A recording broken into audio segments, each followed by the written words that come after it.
Hi friends, this is 5 Minutes Tech YouTube channel. Here is Vivo V21e 5G smartphone.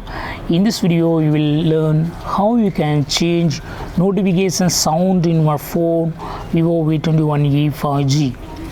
First, go to the settings of your phone here and click on notifications, and here click on the default notification sound. Click on default notification sound, and by default is showing bubble. If you want to change, you can just select other one.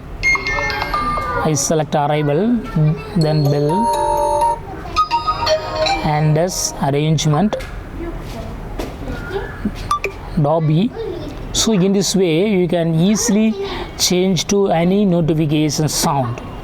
If you want to use custom notification sound, click on custom ringtone, and here you can select the audio.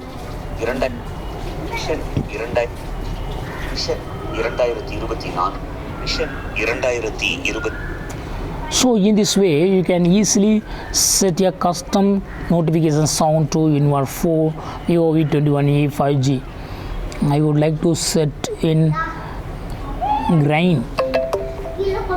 Yes, I set, and hereafter default notification sound will be grain.